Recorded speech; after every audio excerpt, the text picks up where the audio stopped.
como é que caracteriza o sistema educativo em Portugal? Pergunta difícil, porque agora eu ia respondendo com uma conferência de 1h30. Não, De uma forma genérica.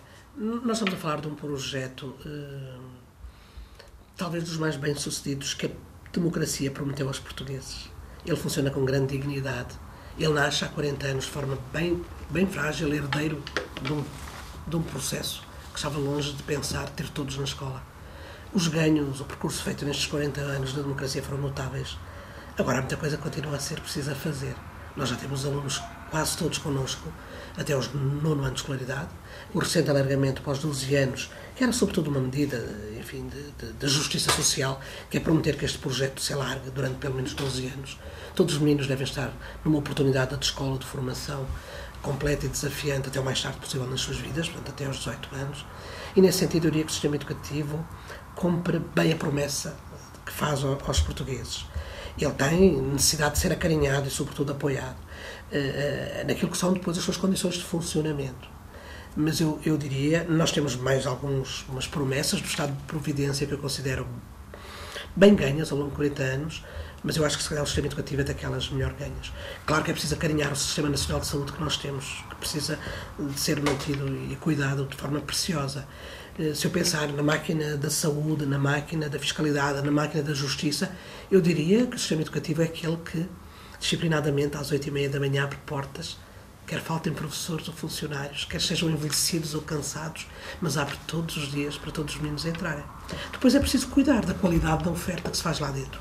E essa é que é, eu acho, neste momento, a grande batalha do sistema.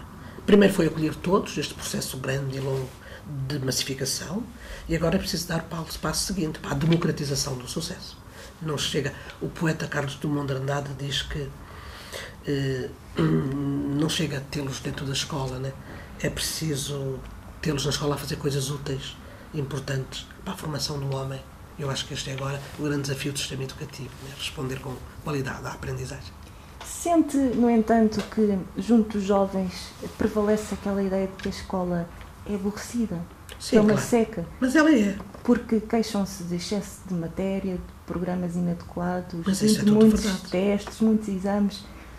Acha que esse sentimento é verdadeiro? É mesmo. E como é que podemos mudar isto? Essa é uma boa radiografia.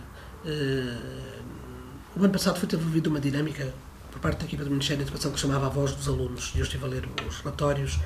E a voz dos alunos é uma voz muito clara. Eles têm uma radiografia perfeita. Eles não precisam de muitos estudos. Eles dizem o que se vai mal. Eles gostam da escola. Eles não gostam das aulas. Eles gostam dos seus professores, sobretudo fora das aulas. Eles não gostam dos seus professores na relação com a noção de aula. De verdade, eles têm razão. Aquilo tudo é muito aborrecido. Nenhum de nós aguentaria 5 horas, 6 horas, 7 horas, que é o que se propõe a crianças até do primeiro ciclo, a fazer um papel passivo daquele que ouve aulas que alguém dá. Nesse sentido, o sistema educativo, os sistemas educativos, e isto não é uma necessidade nacional, é uma necessidade de todos, precisam de se configurar de outra forma. A oportunidade de aprender é hoje uma ferramenta tão fantástica, mas a oportunidade de aprender realmente, que não pode ser travada por aulas, enfim, metodicamente organizadas, quando todos sabemos que aquilo não corresponde hoje a um trabalho efetivo de aprendizagem. Os alunos gostam de aprender, e a verdade é que eles aprendem coisas fantásticas e pelo mundo, noutras redes. A escola, sem trair aquilo que são os seus princípios, porque ela tem um mandato claro, que é a passagem do património cultural, não é? Precisa fazê-lo de outra forma, de uma forma mais ativa, implicando os alunos, aqueles que aprendem. Nesse sentido, eu acho que os alunos têm uma radiografia do que vai mal na escola. Mas em nenhum estudo eles dizem que não gostam da escola. Sabe isso? Quando os alunos são castigados e privados, enfim, de ir à escola por uns dias, eles nunca se afastam do território da escola, ficam junto ao portão. Eu sou consultora em alguns territórios de intervenção prioritária e às vezes, por decisão da equipa de justiça, podendo até ser duvidosa esta decisão, decide-se privar um aluno do direito de estar na escola durante 2 ou 3 dias. Ele nunca sai do portão. Tudo nas suas vidas acontece dentro da escola, nos recreios, nos pátios. Eu não tenho a certeza se dentro da sala de aula está a acontecer alguma coisa de verdade significativa e desafiante. E nesse sentido é preciso pensar de outra maneira a sala de aula.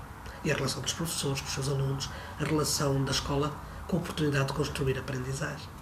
O Governo veio até desafiar as escolas para projetos mais ambiciosos, como a gestão flexível dos currículos, dos programas, as salas de aula do futuro, que falava há pouco. Como é que avalia a implementação destes programas e se é uma tentativa de mudar o rumo das coisas?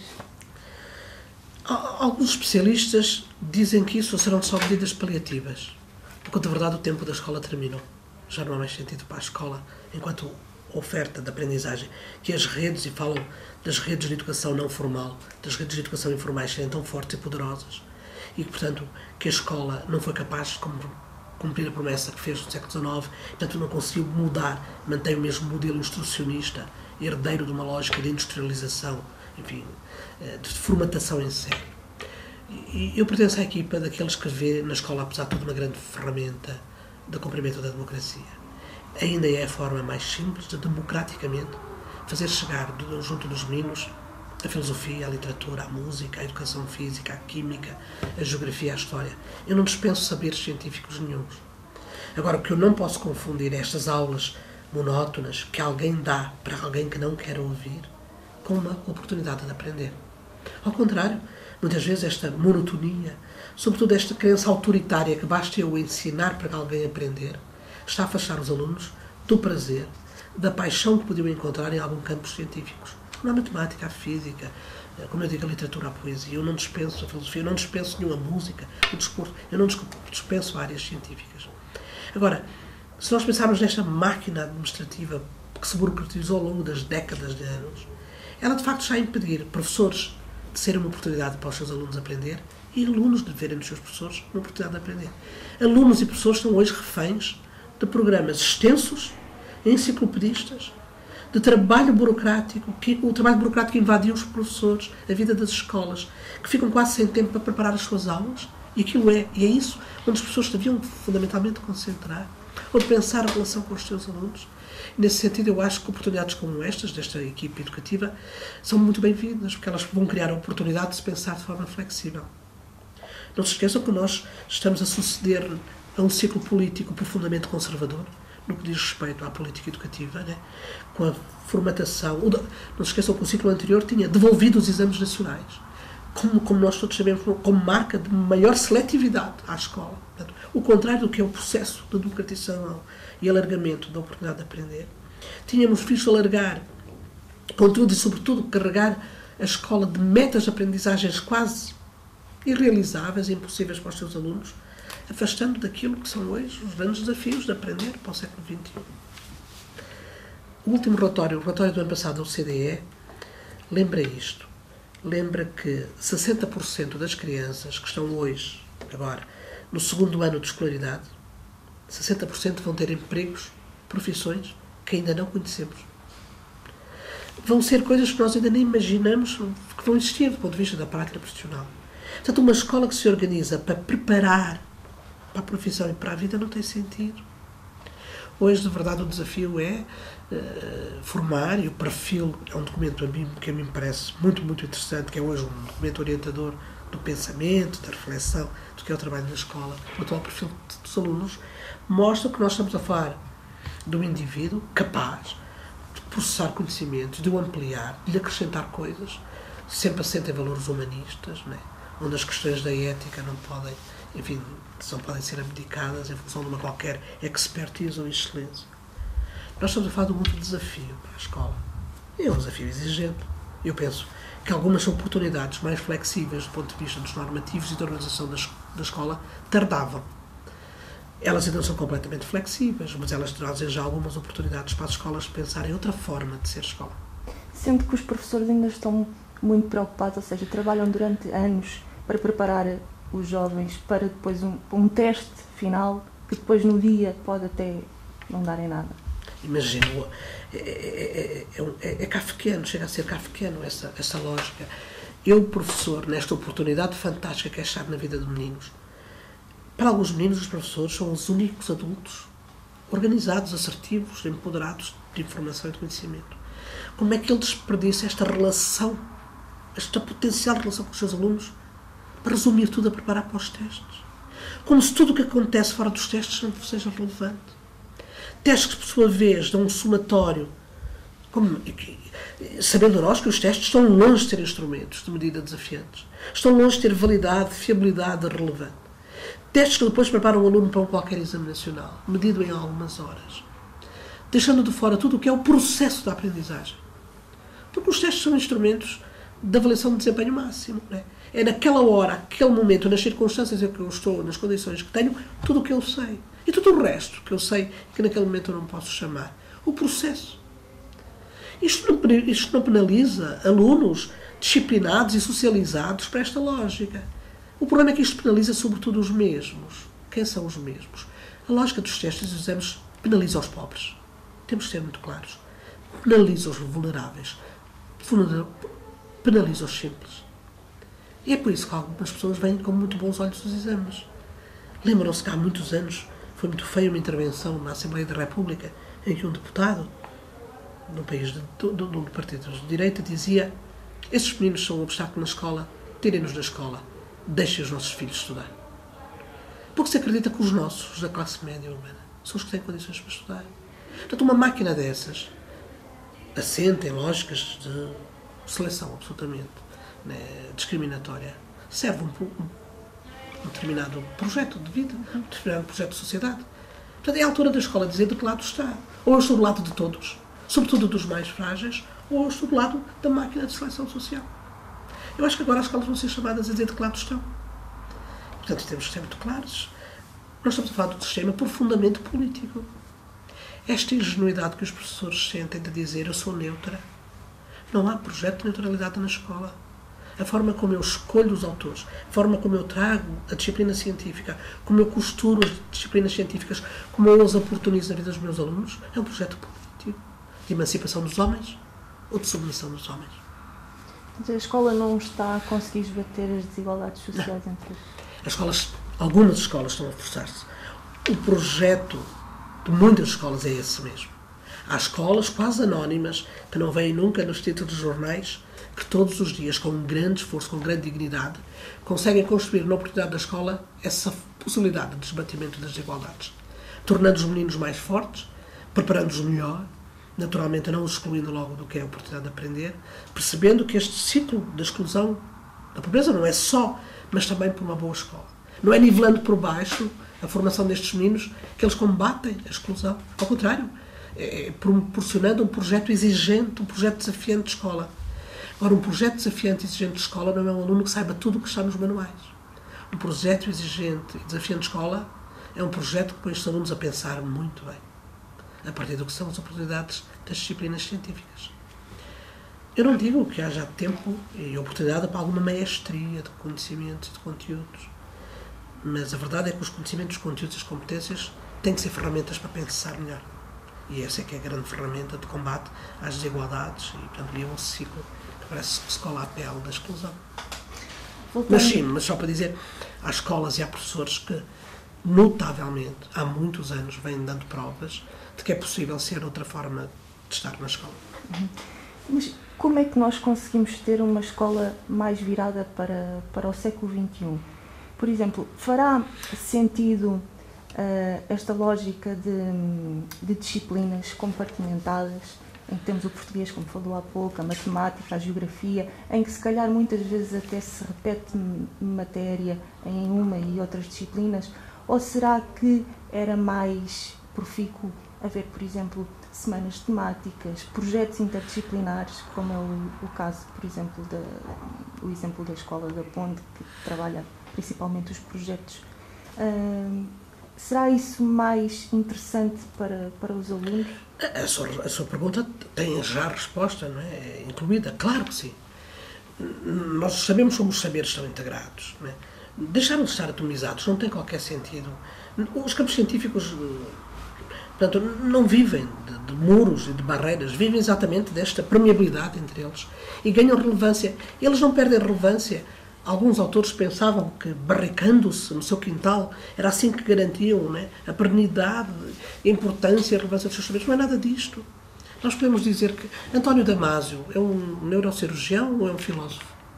Mas como é que a filosofia se casa, ou a literatura ou a poesia, se casam com a neurociência e com a cirurgia? Quer dizer, as pessoas são isso tudo. Portanto, quando nós pensamos no século XXI, nós pensamos de saberes que se significam, que dão representatividade, nós não podemos estar a falar, como diz bem, em saberes atomizados, disciplininha a disciplininha. Os meninos não são isso, eles são profundamente sistémicos. Tudo neles é sistema integrado, tudo neles é ligação e associação, tudo neles é esta partilha. Portanto, também a escola. Há escolas, em Portugal há um projeto piloto de inovação pedagógica que compõe 7 agrupamentos, que têm já 100% de liberdade para organizar de outra forma o currículo. São 7 mais a Escola da Ponte, como disse, 8. Do Freixo a Boa Água, passando por Rio Maior. Portanto, já há escolas que estão com prudência, porque naturalmente estamos a falar de agrupamentos muito grandes, com 800 mil alunos, e a gente percebe que há aqui uma máquina de organização que é preciso também, com prudência, fazer mudar de ciclo, de trabalho e de dinâmica. Mas há aqui escolas já a ensaiar outra forma de ser escola. Depois, no âmbito do projeto, e do projeto piloto da autonomia e flexibilidade curricular, 230 agrupamentos propuseram-se fazer diferente. Não são todos a fazer da mesma maneira, exatamente como se esperava. O desenho não é comum a todos. Todos tiveram liberdade de fazer o seu desenho. Há escolas que decidiram ensaiar a reunião de 2, o encontro, a articulação de 2 disciplinas. Outras decidiram fazer um encontro de 3 disciplinas anuais, ao longo de uma coisa que se chama um domínio da autonomia curricular. Houve escolas que decidiram fazer estes domínios da autonomia curricular de forma variável. Outras fazem-no por projetos. Estou a pensar, eu acompanho um TAPE, um território de intervenção prioritária, aqui bem perto do Porto, em Matosinhos, que organizou as horas, das tais 25% de horas, desta forma.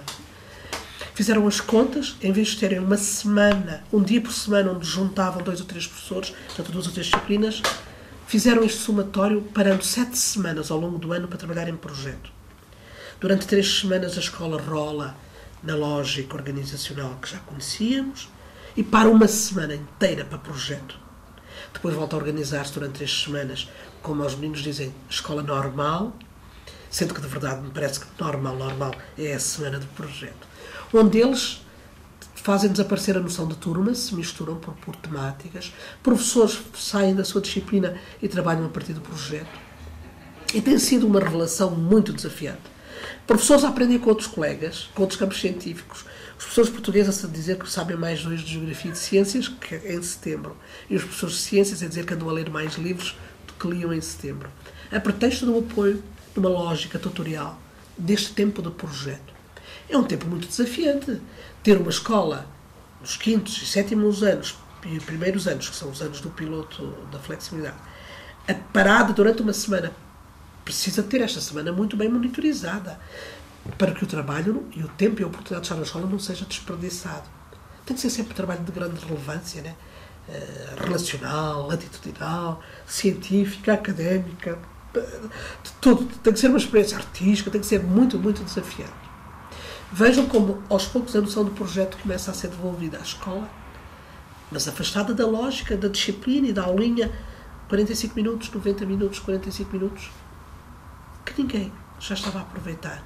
É que nem os alunos, nem os professores estavam felizes com esta organização. Sim, há escolas que nos têm vindo a mostrar há muitos anos como é que as coisas podem fazer de forma diferente. E acha que o nosso sistema educativo está preparado para estas mudanças? Se perguntar se todas as escolas são preparadas, eu direi que todas ainda não estão, mas todas têm condições de se preparar, levando mais tempo umas que outras, exatamente como na vida, com os nossos alunos, com os nossos filhos, percebendo que há aqui temporalidades que têm que ser respeitadas. Há escolas que têm já uma reflexão feita, porque têm um corpo docente que questiona, que debate, que problematiza e que não está feliz com as condições com que exerce a profissão, e portanto essas são quem tem melhores condições para ensaiar um outro projeto. Se me perguntar se todas estão prontas, como eu digo, algumas vão precisar de mais tempo. Se me pergunta se todas têm condições, eu digo que têm. Nós temos neste momento uma oportunidade incrível. Nós temos professores muito, muito capazes, altamente especializados. Nunca tivemos um corpo docente tão qualificado como temos agora.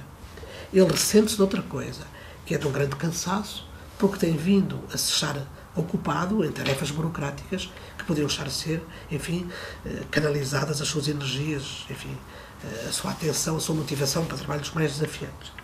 Mas nós contamos com este background fantástico, que é, eles são altamente especializados. Nós temos uma parte muito importante de professores com mestrado, nós temos muitos professores com doutoramento, nós temos muitos professores com especializações, alguns com mais do que uma especialização. Nós temos uma capacidade reflexiva forte nas escolas, que precisa de ser posta ao serviço de bons projetos. As pessoas vão precisar de condições, isso concordo completamente, não podem estar cansados, né? Sobretudo com coisas que não são úteis e que não entendem como relevantes. Se entender que condições são termos o corpo docente de base capaz de responder, eu diria que estamos. Se pergunta, neste momento é possível, quando uma pessoa tem 6 ou 7 turmas, está na escola das 8h30 da manhã às 6h30 da tarde, quer dizer, não tem condições, falta-lhe alguma energia para pensar. As pessoas precisam de oportunidade para se encontrar. Projetos destes precisam de tempo de trabalho para além da sala de aula direto. É preciso reconhecer que há aqui trabalho de professores, que é um trabalho letivo, que não passa pela sala de aula, passa pelo trabalho cooperativo com outros professores. E tem que ser contemplado no seu horário, não é? Se me perguntar, estas condições já estão no terreno? Não, não estão. Mas estas são condições que a tutela precisa de garantir, não é? Aproveitando de base. Portanto, eu diria sim e não. Se nós estamos prontos para enfrentar um bom projeto, precisamos de condições. Vamos lá pôr na mesa quais são as condições. Mas eu penso que o tempo histórico, o tempo político, não nos perdoaria se nós não aproveitássemos esta oportunidade. Portanto, na sua opinião, a formação dos professores está adequada à escola que temos e àquela que procuramos? Ela tem dignidade suficiente. Eu trabalho uma parte do ano no Brasil. E trabalho com professores que têm o 9º ano de escolaridade. Eu disse bem, há professores que estão a enfrentar a sala de aula e que têm o 9º ano de escolaridade. Se eu pensar nos professores portugueses, são altamente qualificados. Se eu lhe dizer, eles precisam de outro tipo de condições. Não é? É sempre preciso formação contínua, mas nós temos gente a pensar muito bem. E que vai fazendo a sua formação contínua, independentemente dos projetos. Não é? E encontrando. Nós precisamos de melhorar a formação inicial de professores. Claro que precisamos. Ela precisa de servir um projeto desta natureza. Se me perguntar globalmente, ela serve, eu diria que globalmente ela parece que está a servir o modelo instrucionista do passado, das lógicas tradicionais escolares. Um professor que dá aulas e que pensa a aula. Portanto, é preciso fazerem um trabalho. Mas isso é da responsabilidade das universidades e dos politécnicos. Este ónus não pode ser, né, atribuído aos professores. Isto é um problema. O ensino superior precisa pensar o projeto de formação inicial de professores. Mas este não é um assunto confortável, porque as universidades e os politécnicos dizem que, apesar de tudo, estão com um desenho de formação inicial de professores, enfim, que já vai respondendo aos desafios. As pessoas têm uma formação integrada, que lhes permite ter um pensamento sociológico, psicológico, enfim, antropológico, histórico sobre o que são as exigências da profissão. E portanto, depois precisam de construir ferramentas didáticas para exercer. Eu digo é que vivemos, apesar de tudo, o melhor tempo histórico do que tivemos.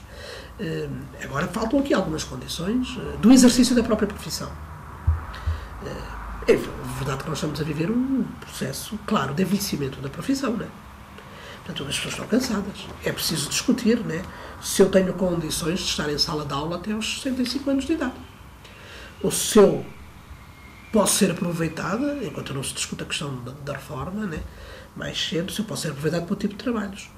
Mas, quer dizer, é preciso colocar esta questão. Aos 60 anos, eu tenho condições, se eu pensar de estar em sala de aula, né, depois dos 60 anos, há aqui um envelhecimento. Por outro lado, falta frescura. É que não é só o envelhecimento de quem está. Aqui também depois algumas questões de identidade geracional. Faltam professores de 20 e poucos anos, de 25 anos, 30 anos, falta frescura na sala dos professores, na relação com os alunos, onde eles possam identificar-se. Não quer dizer que os alunos não se identifiquem com gente com 60 anos, né?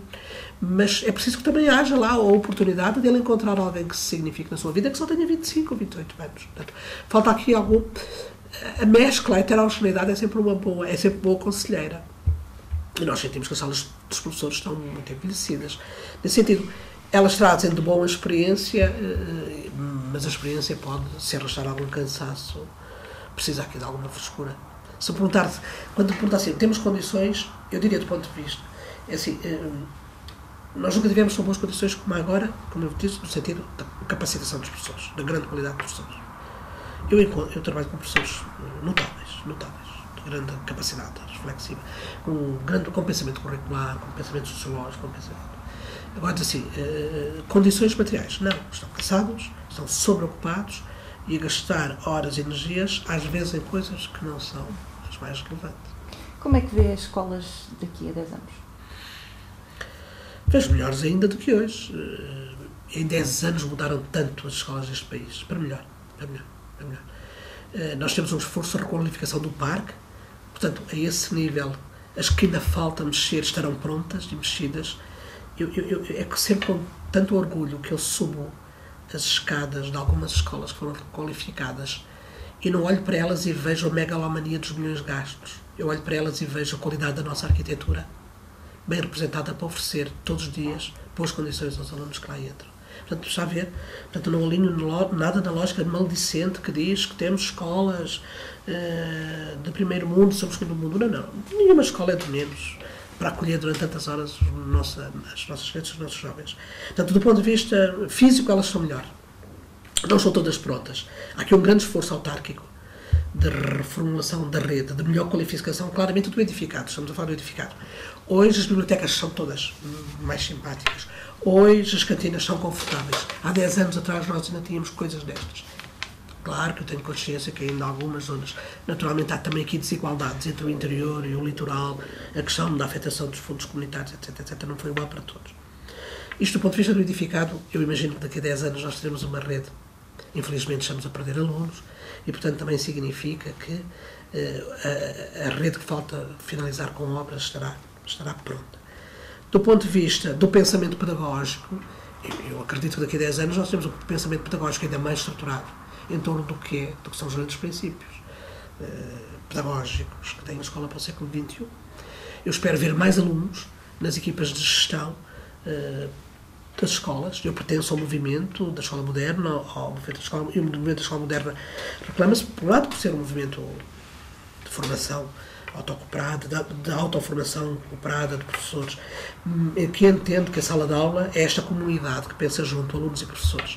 Eu gostava, daqui a 10 anos, ter as escolas a ser pensadas com os alunos. Não são só escolas de ensino secundário, são escolas do primeiro ciclo, do segundo, do terceiro ciclo de jardim de infância.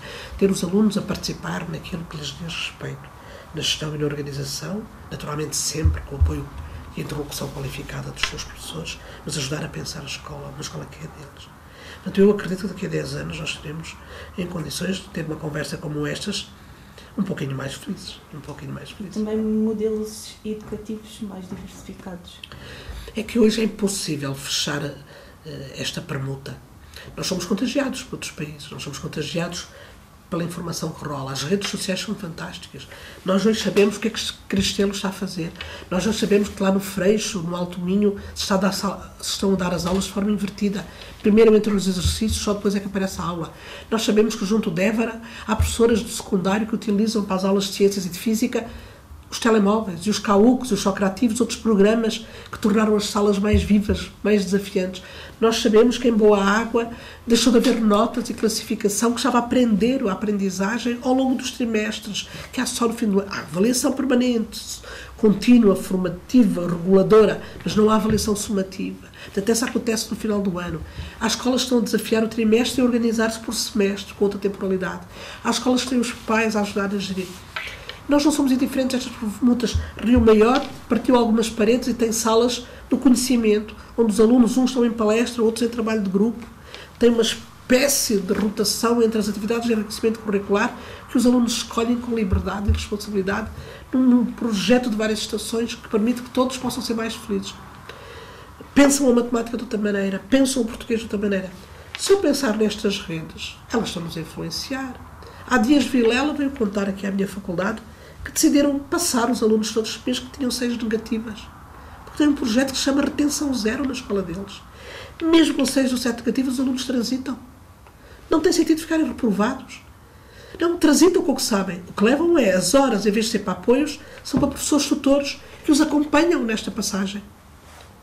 De verdade, em dezembro, estes alunos que tinham 6 negativas em junho só estão com 2 ou 3 negativas. Fez mais para a aprendizagem passá-los, apesar das 6 negativas, desafiando a legislação, com certeza assustando o Sr. Inspetor quando lá fosse, não é?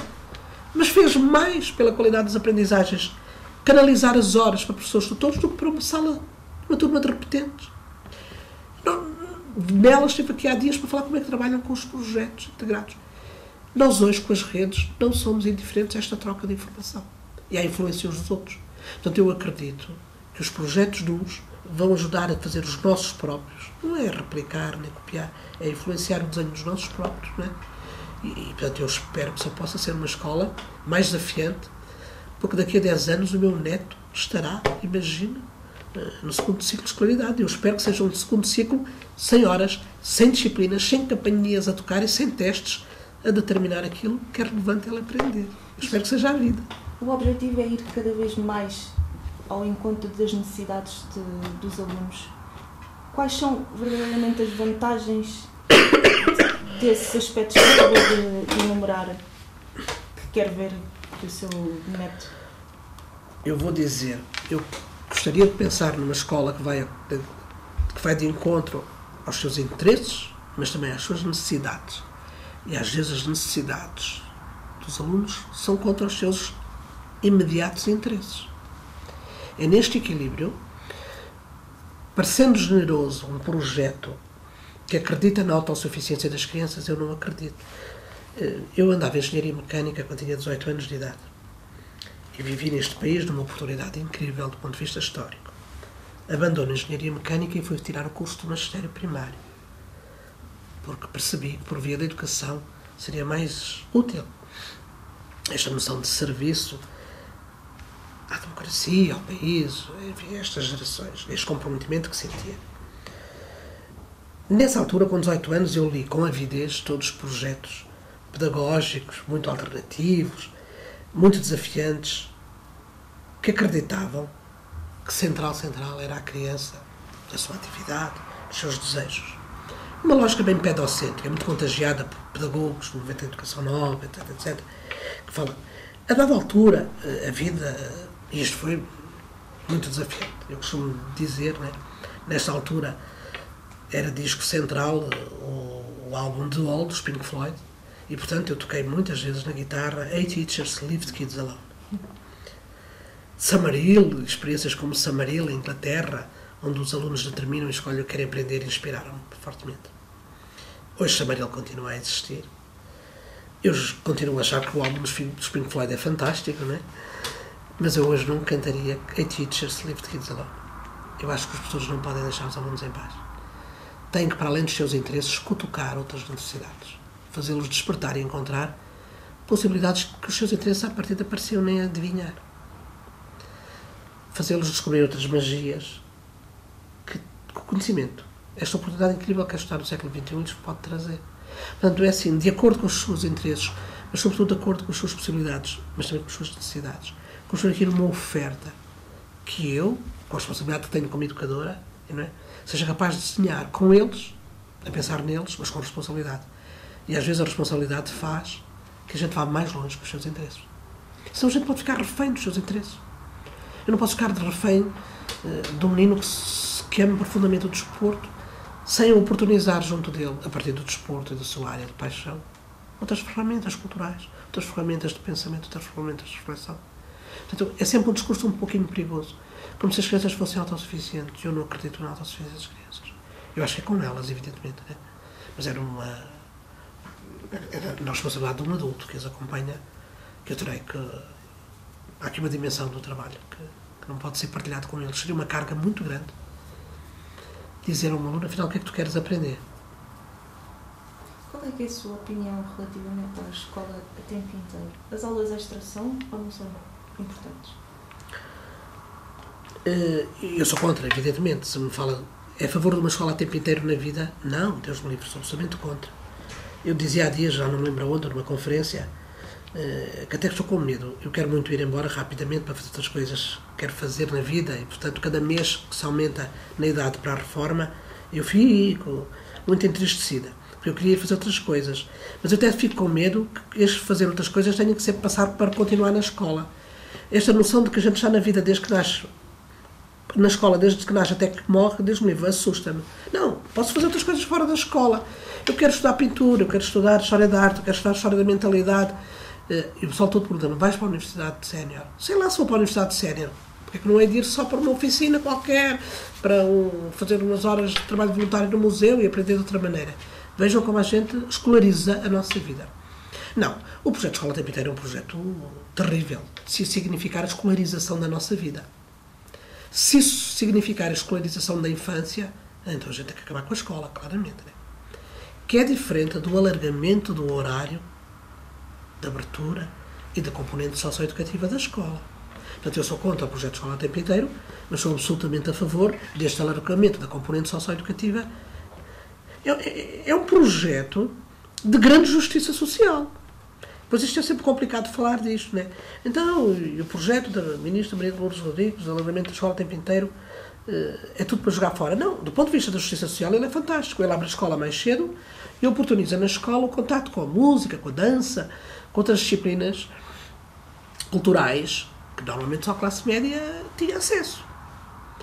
Mas o problema é que esta promessa não se cumpriu e a maior parte das vezes transformou-se em mais aulas. Se eu pensar em mais aulas, eu digo nem pensar. As crianças estão muito cansadas, já têm 5 horas de escola. Não se trata de alargar o horário para continuarem em escola. Pode ser continuar no espaço físico, se ele for o melhor da comunidade. Eu gostaria mais que eles saíssem para o pavilhão ao lado, para a associação recreativa ao lado. Portanto, se eu imaginar que o alargamento desta componente enfraqueceu a associação recreativa e cultural vizinha, então eu sou contra este projeto escolar.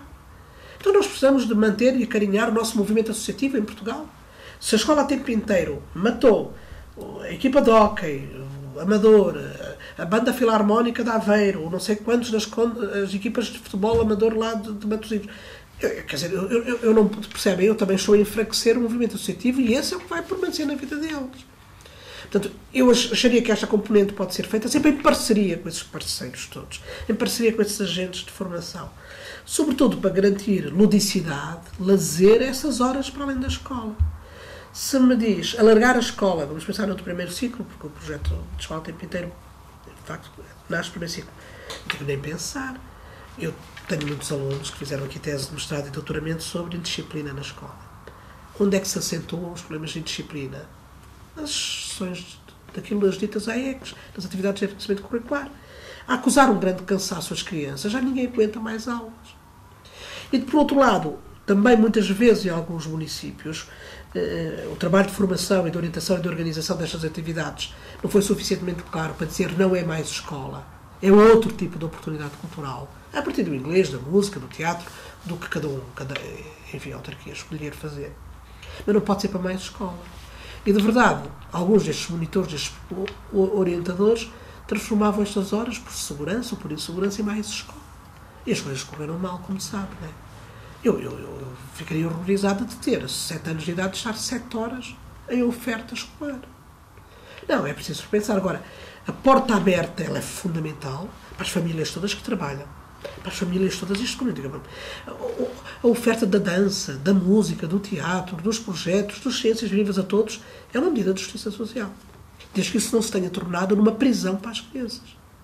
A equipa de Sociologia da Infância, sobretudo a pensar na Domínio, coordenada por Manuel Jacinto Sarmento, fala muito dos perigos da hiperescolarização da vida das crianças, da hiperescolarização da infância. Né? É uma escola a tempo inteiro tão forte, tão poderosa, que está a entrar nas salas de jardim de infância. Aos 5 anos já estamos a preparar meninos para a escola, com livrinhos, com fichas, e as famílias a pedir isto, desconfiando de uma educadora que não prepara os seus meninos para a escola. É que também isto deixa reféns os educadores, os professores. Nas atividades de enriquecimento curricular, muitos técnicos, animadores culturais, foram entendidos como menos capazes porque só brincavam com as crianças. Porque os pais achavam que o útil era dar mais umas aulinhas, fazer mais trabalhos de casa. Veja como há aqui trabalhos e condições que é preciso criar. É preciso conversar muito com professores, animadores, pais, famílias para explicar qual é o caminho. Que caminho queremos fazer juntos. Falando agora um pouco de escolas públicas e escolas privadas, há um modelo perfeito? Não, eu acho que há escolas privadas que oferecem excelentes projetos e, portanto, e que ajudam a servir o projeto de escola do país. Eu não tenho aqui anticorpos. Há escolas públicas fantásticas. Há escolas privadas fantásticas. Há escolas públicas que precisam de melhorar os seus projetos e há escolas privadas que precisam de melhorar os seus projetos. Agora, temos consciência que nas escolas privadas fica um pouco mais fácil, não é?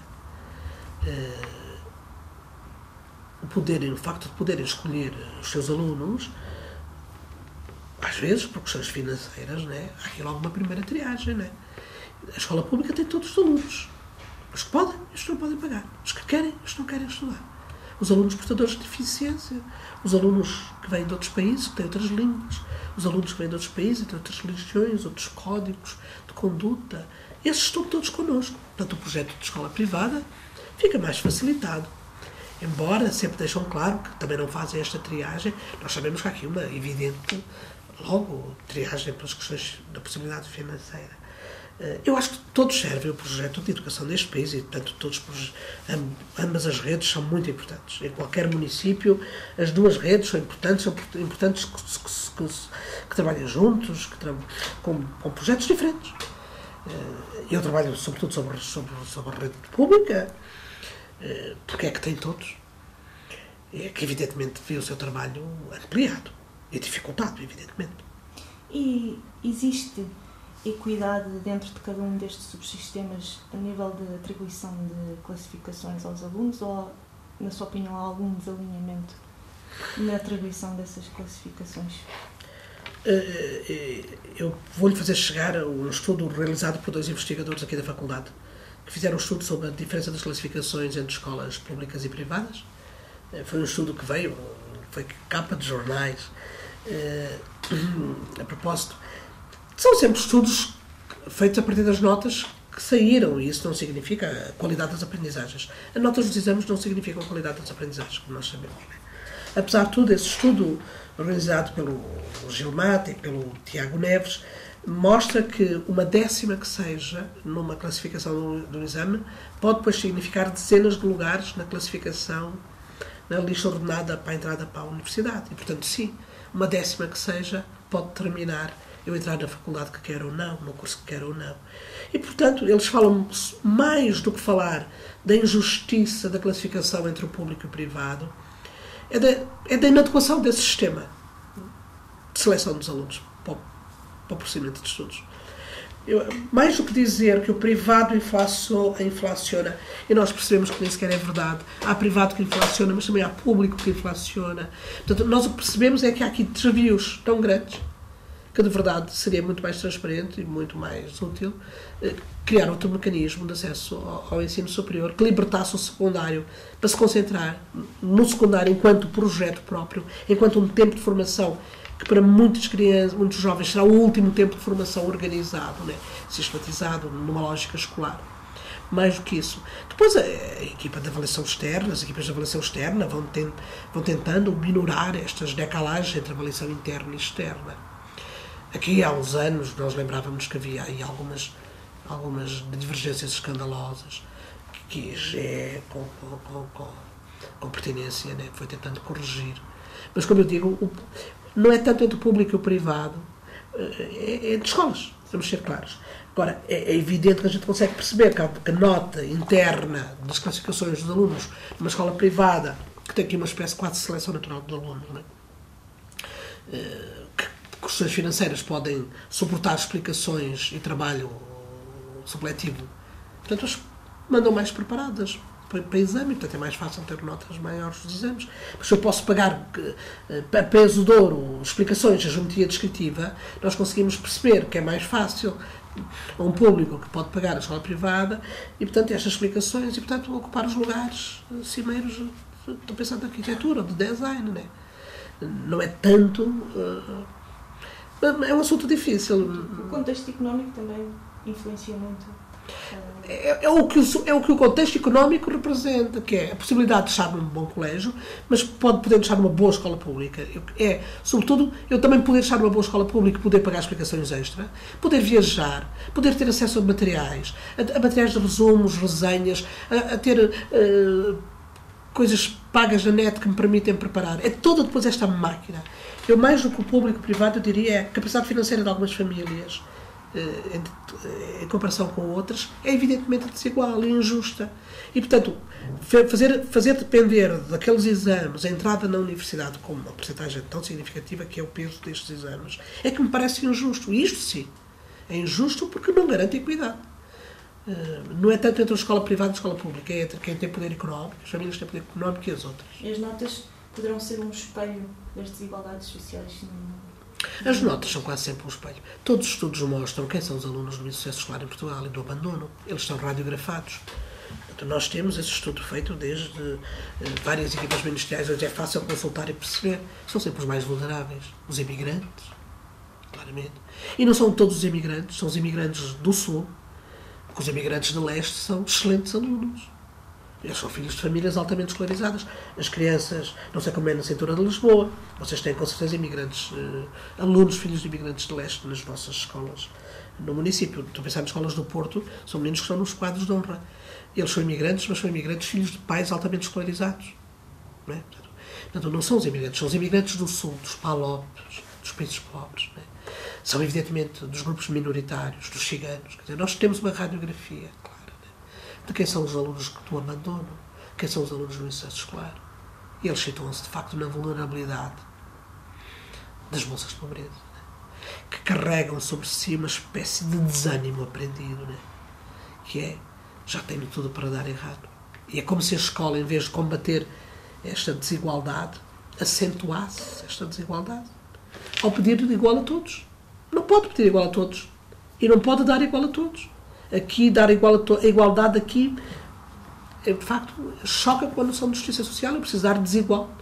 Eu preciso atender de forma desigual. Valorizando processos, outro tipo de evidências de aprendizagem.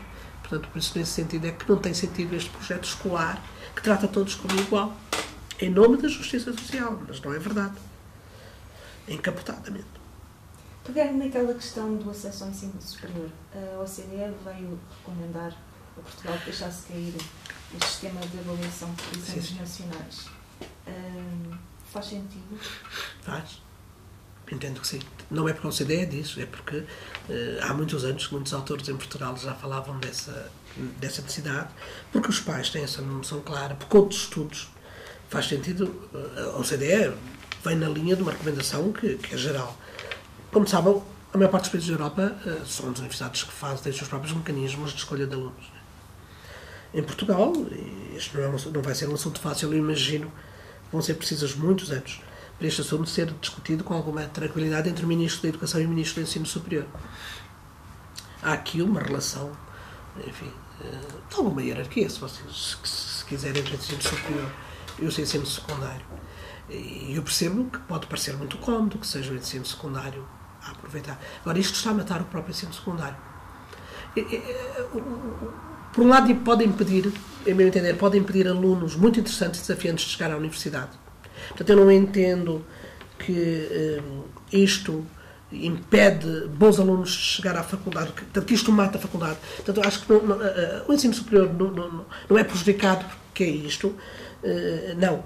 O que eu acho é que nós podemos não ter entre nós alunos fantásticos que ficaram por uns valores, umas décimas, são alunos que se relacionam mal com momentos de avaliação de desempenho máximo, com os testes, de ficar fora. Mas eu penso que mais grave do que não servir bem o ensino superior é isto está a matar a essência, o projeto, a natureza do que deve ser o ensino secundário. Nós temos o ensino secundário e dizer-me isto seria muito interessante fazer, Ariana, mas eu não posso, tenho que os preparar para exame. Mas tu estás a desperdiçar um tempo fantástico na relação com os seus alunos. Posso, tenho que preparar para exame. Como sabem, eles de forma pragmática depois esquecem ao fim de uns dias tudo o que fizeram no exame. Portanto, nós estamos a comprometer trabalho de produção em laboratório, em oficina, de construção da reflexão em comuns com os outros por causa dos exames. Se os exames impedem isto tudo, então os exames têm que ter um lugar muito próprio na vida deles. Eu penso que qualquer que seja o modelo que vá ser proposto, e não é com certeza nesta legislatura, imagino, portanto, isto é um assunto para discutir com muitos parceiros, é uma coisa na Assembleia da República, com todos os parceiros, associações profissionais, científicas, de pais, a Confap já veio dizer que é obrigatório agendar isto para discussão. Estamos a falar de um trabalho para alguns anos de discussão, não é? Não sei qual é o modelo, mas o ensino secundário terá sempre de ser certificado e haverá sempre aqui um momento de avaliação sumativa de certificação de secundário, não é? que é diferente dos exames de certificação de secundário do que está a acontecer. O que está a acontecer é, eles estão a fazer exames às disciplinas que as faculdades pedem para serem disciplinas elegíveis para entrar na sua faculdade. Portanto, são as faculdades que estão a impor ao secundário qual é a disciplina a que se faz exame.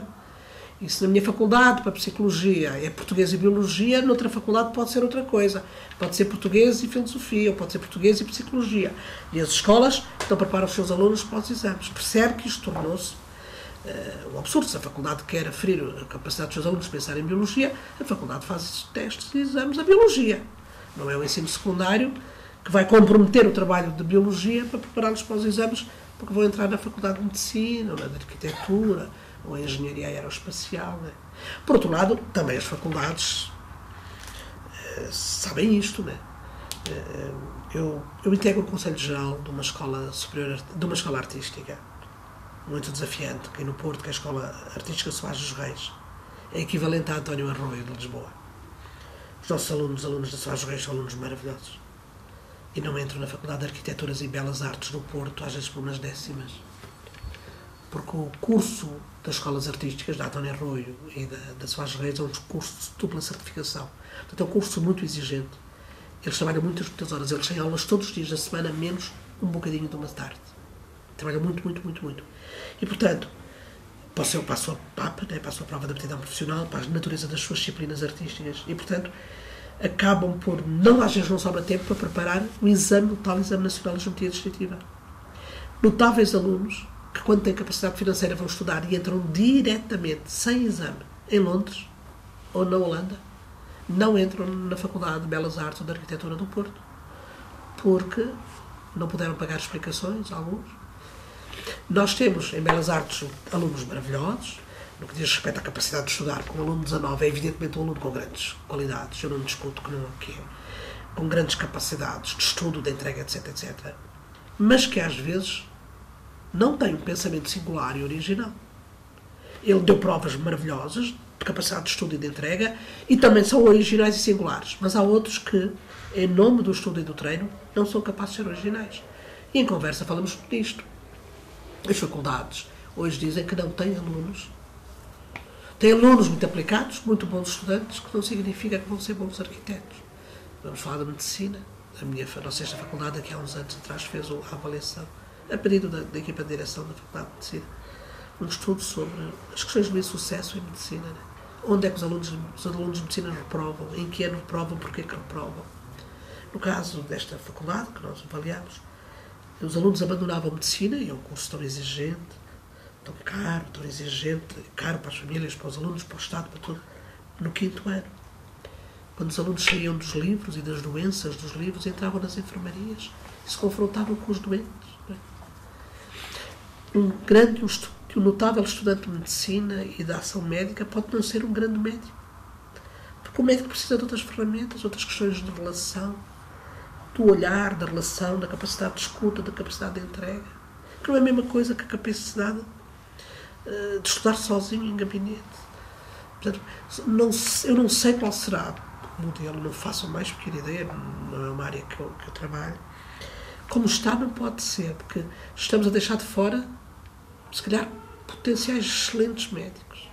Estamos a falar de bons alunos de medicina, mas um bom aluno de medicina pode não ser um bom médico, percebe isso? Pode ser um bom investigador, que não é a mesma coisa que um bom médico, um bom arquiteto, a mesma coisa que um bom químico, um bom engenheiro, um bom professor, no nosso caso, um bom psicólogo, um bom especialista. Mas pelo menos acho Mas é um assunto que temos que discutir, com calma, sem pressas. Existe vontade política nesse sentido? Não faço ideia, não é? Eu penso que está a haver pressão política por parte dos pais, porque também estava em Lisboa quando assisti à voz do Jorge Ascensão, em nome dos pais, a dizer isto tem que ser discutido com clareza, né? Portanto, eu sinto que há vontade política, das vezes que eu vi o secretário de Estado falar, enfim, aqui ouço que vocês vão ouvindo, mas eu reconheço que é um assunto para discutir com muita serenidade, sem pressas. O que está não serve, porque está a matar o ensino secundário, porque está a deixar de fora da universidade. Quem garante que alunos de 17 não são maravilhosos profissionais, né, que ficam a décimas, mas também percebo que qualquer que seja o mecanismo, ele tem que ser garantido com grande transparência. Porque eu lembro-me aqui, não sei se vocês se lembram, que há uns anos, talvez 10, 15 anos, quando foi esse estudo que a nossa faculdade fez de medicina, falou-se da possibilidade do recrutamento para os alunos de medicina ser feito de outra maneira. E levantaram-se algumas hipóteses. Exames locais, entrevistas, testes psicotécnicos, sei lá, aquelas coisas todas. Eu lembro que na altura as reações foram muito negativas. Apesar de tudo, as famílias olham para essas fórmulas de uma forma mais desconfiada, porque têm medo que haja pouca transparência nisto que é a organização das entrevistas, dos testes psicotécnicos. Apesar de tudo, acham que os exames, numa lógica mais cega, garantem maior transparência.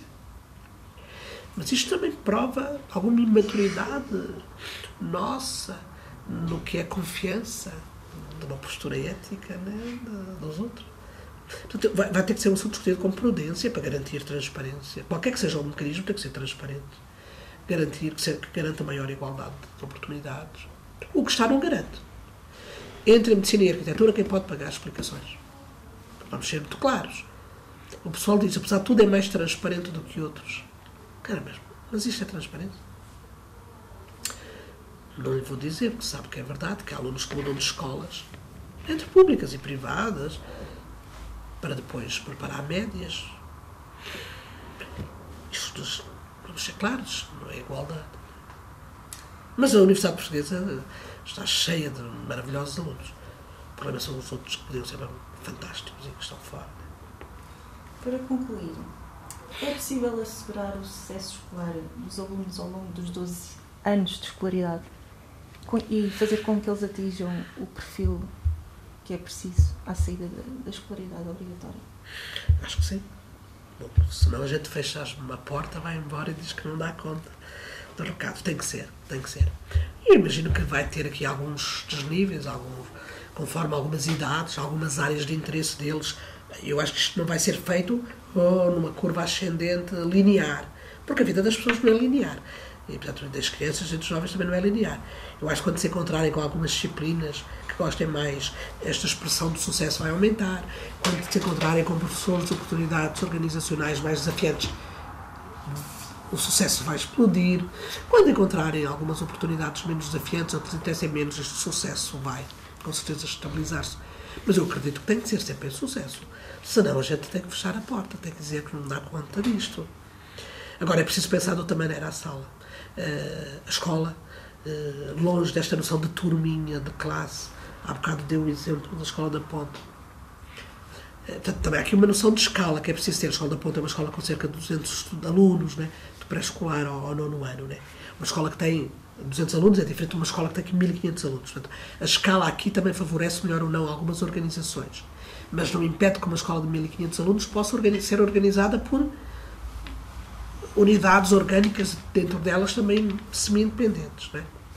Não é um impedimento, é um desafio organizacional.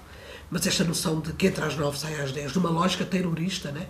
Muito típica da industrialização, mas a escola é herdeira disso. Né? Portanto, eu entro às 9, tenho isto, eu entro às 10, tenho aquilo, eu entro às 11, sai aquilo. Mas quando é que eu construo o pensamento? Mas a oportunidade de construir pensamento, a oportunidade de ligar isto. Porquê que os professores não estão em equipa? Porquê que as pessoas não estão em domínio da autonomia curricular para pensar a equipa e ser diferente de escola para escola? A mim não me choca nada que os projetos sejam diferenciados ao longo do país. O país é muito pequenino e garantirá sempre coesão por via daquilo que nos une. Portanto, não são diferenças curriculares que nos separam, não. Ao contrário, eu acho que a diferença dos desenhos curriculares pode favorecer esta diversidade, esta riqueza daquilo que nós já somos. Né? Nós já somos diferentes. No sotaque, nos sabores, no ritmo das canções, nas cores que usamos. Do Minho para a Beira Baixa, da Beira Baixa para o Algarve. Portanto, esta riqueza, a diversidade enriquece-nos, não nos empobrece. E, portanto, eu penso que a riqueza curricular, do desenho curricular, pode passar pela diferenciação. Não porá em causa a estabilidade da coesão nacional, que é a lei de bases. A lei de bases é um excelente instrumento, né? De coesão, neste caso do projeto educativo, um documento fantástico, né? De promessa democrática. E alguns destes projetos estão próximos do que é a promessa que a lei de bases faz. E a promessa é de que eles aprendam mais e melhor connosco. Portanto, eu acredito que tem que ser. E é da nossa responsabilidade ajudar a pensar formatos, lógicas, mas que não passam por manter as coisas como estão, isso não.